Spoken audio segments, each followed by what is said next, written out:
Is this some kind of joke, old-timer? The question, sharp and laced with derision, cut through the humid afternoon air. Corporal Miller, young, cocky, and crisp in his uniform, leaned against the guard shack at the main gate of Fort Hamilton. His mirrored sunglasses hid his eyes, but not his contempt. His partner, Private Davies, younger still and eager to impress, snickered beside him. Before them, astride a deep crimson motorcycle that looked as ancient and weathered as he did, sat Stanley Burns. He was 82 years old, a man built of quiet angles and sun-etched lines. His hands, gnarled with age, rested calmly on the handlebars of the vintage Indian chief. He didn't flinch, he didn't scowl. His gaze remained fixed somewhere down the long, heat-shimmered road that led into the heart of the sprawling army base, as if he were looking at a memory only he could see. "License and registration," Miller demanded, his voice impatient. He made a get-to-it gesture with his hand. "And I need you to step off the bike, sir." The "sir" was an insult, a verbal pat on the head for a senile old man playing soldier. Stanley moved with a deliberate slowness that seemed to infuriate the young corporal. He reached into the leather saddlebag, his movements economical and precise, and produced a worn leather wallet. From it he extracted a driver's license and a peculiar-looking identification card. It was an old design, laminated plastic yellowed with age, the photo a ghostly image of a much younger man with flinty eyes. He handed them over. Miller snatched the cards from his hand. He glanced at the driver's license, then let out a short barking laugh as he examined the other ID. "Stanley Burns," he read aloud, turning to Davis. "And what's this supposed to be? Says here you're cleared for." "Well, it doesn't say. Just a bunch of letters and numbers. Looks like something you printed off the internet, Grandpa." Behind Stanley, a line of cars had begun to form.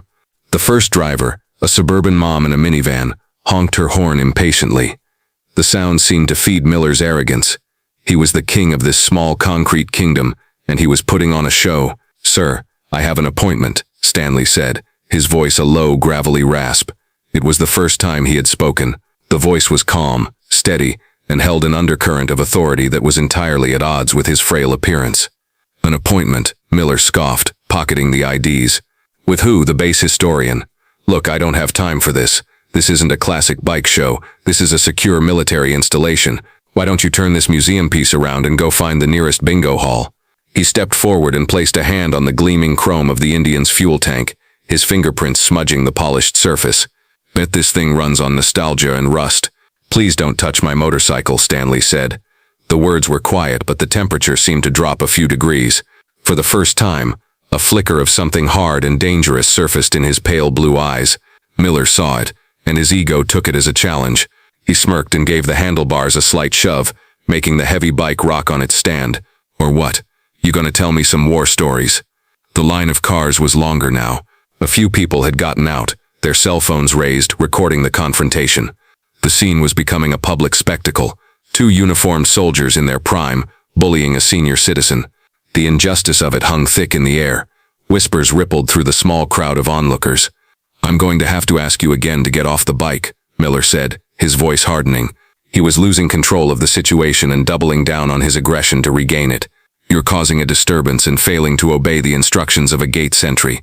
That gives me grounds to detain you." Stanley's eyes drifted from Miller to the small, worn leather pouch tied to his belt. It was a simple, unassuming object. The leather cracked and faded, with a barely visible insignia stamped into its surface. Miller's gaze followed his. "What's in there, your war stories? A bag of old medals you bought at a flea market?" The insult hung in the air, but Stanley's mind was no longer at the gate. For a fleeting second, the image of Corporal Miller was replaced by another young man's face, pale and slick with rain, in a jungle halfway around the world. The humid air of the base gate was suddenly thick with the smell of mud and cordite. A young Stanley, caked in grime, knelt beside a fallen comrade. The boy, barely 20, was pressing a similar leather pouch, new and dark then, into his hand. "Don't let them forget us, Stan," his friend whispered, his voice a wet rattle. "Don't let any of this be for nothing." On the pouch was the insignia of a phantom unit, a special operations group so secret its members were ghosts, their names already stricken from official records. It was the crest of the Ghost Reconnaissance Unit. Back in the present, Stanley's hand instinctively went to the pouch at his belt. A wave of profound sadness washed over his face, a private grief that was gone as quickly as it appeared, replaced by that same unshakable calm. The pouch wasn't a trinket. It was a tombstone for men who never got one. It was a promise he had kept for 60 years. Miller, oblivious, Saw only an old man lost in a daydream. That's it, he declared, reaching for his radio. I'm calling this in. We've got a possible security threat. He decided to run the ID, more for the theatricality of it than anything else.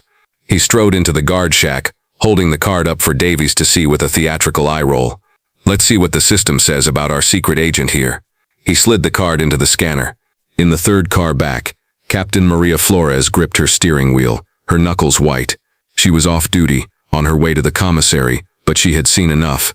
She was a third-generation soldier, and her grandfather had carried himself with that same quiet dignity, that same look of a man who had seen too much and said too little. Everything about this felt wrong. The young corporal's blatant disrespect was an offense to the uniform she wore.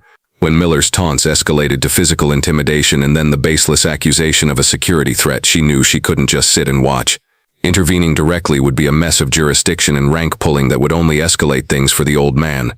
But there were other ways. She pulled out her phone, her fingers flying across the screen. She didn't call the base commander or the MPs.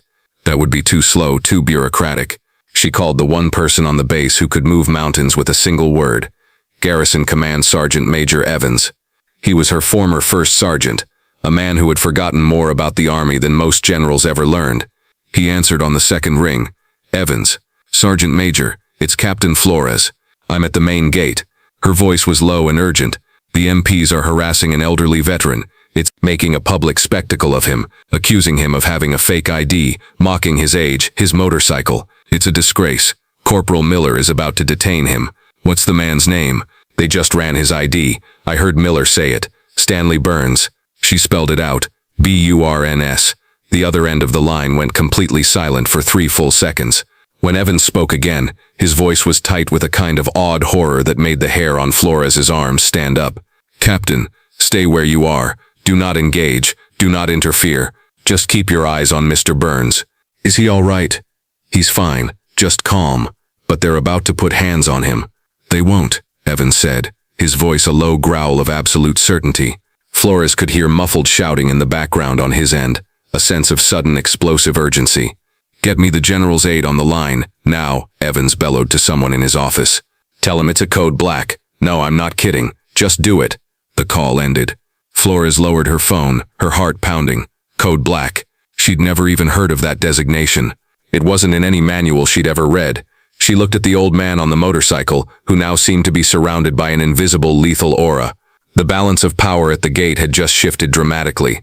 Help wasn't just on the way. The entire world was about to turn upside down for Corporal Miller.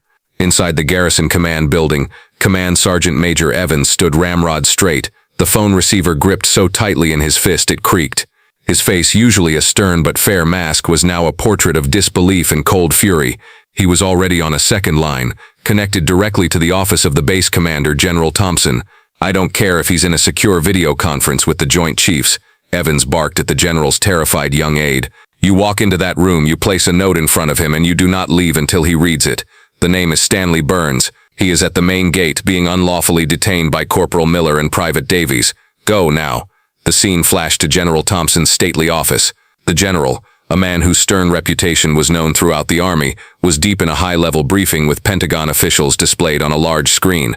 His aide, a young lieutenant, burst through the door, his face ashen. He broke every rule of military protocol, walking directly to the general's desk and placing a small folded note beside his hand. Thompson shot him a look that could curdle milk, but the aide just tapped the note insistently and stepped back. Annoyed, Thompson unfolded it. He read the 2 words written inside. Stanley Burns. The transformation was instantaneous and absolute. General Thompson froze. All the color drained from his face.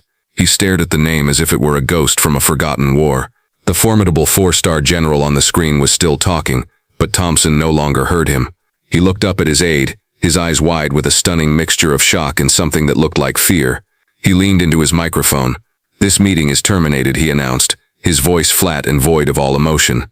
The officials on the screen began to protest. Thompson cut them off. A national security asset requires my immediate attention. He killed the connection, plunging the room into silence. Then he exploded into action. Get my vehicle, now, he roared at the aide. Scramble the post honor guard. I want a full detail in dress uniform. Alert the provost marshal. Tell him to meet me at the main gate in 5 minutes, and God help anyone who gets in my way. The aide scrambled to execute the orders, the sheer unprecedented urgency of the commands fueling his panic. The name Stanley Burns had just become the most important thing in the world. Back at the gate, Miller was having his moment of triumph. The scanner in the guard shack let out a dismissive beep and flashed